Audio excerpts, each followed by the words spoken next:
আসসালামু আলাইকুম। শুনছেন সংবাদ শিরোনাম। ব্রাহ্মণবাড়িয়ায় সিএনজি অটো রিকশা ধর্মঘট প্রত্যাহার, সিএনজি চলাচল স্বাভাবিক। এখন শুনবেন বিস্তারিত।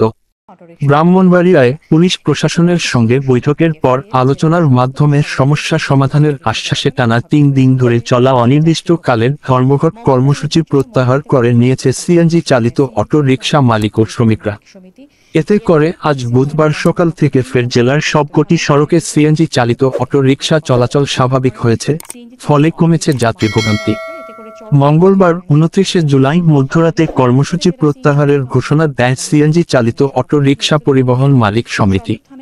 এর আগে প্রতিসি হয়রানি বন্ধ সহ ৩ দফা দাবিতে গত ২৭ জুলাই থেকে অনির্দিষ্টকালের ধর্মঘট কর্মসূচি পালন করেন সিএনজি চালিত অটো রিকশা মালিক ও চালকরা। এতে করে চরম দুর্ভোগ পড়েন সাধারণ যাত্রীরা। এ বিষয়ে জানতে চাইলে জেলা সিএনজি চালিত অটো রিকশা পরিবহন শ্রমিক ইউনিয়নের সভাপতি হেফজুল করিম জানান, সদর থানায় পুলিশের সঙ্গে সিএনজি অটো রিকশা মালিক শ্রমিকের বৈঠক অনুষ্ঠিত হয়। বৈঠকে পুলিশ জানিয়েছে, পর্যায়ক্রমে দাবিগুলো বাস্তবায়নের আলোচনা করা হবে। এজন্য চলমান ধর্মঘট কর্মসূচি প্রত্যাহার করে নেওয়া হয়েছে। এছাড়া ৩ দিনের ধর্মঘটে যাত্রীদের দুর্ভোগের কারণে দুঃখ প্রকাশ করেন তিনি।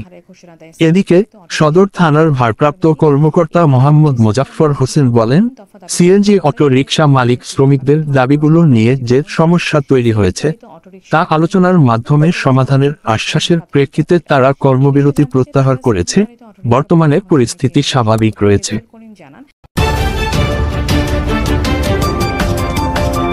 ব্রাহ্মণবাড়িয়া 24.news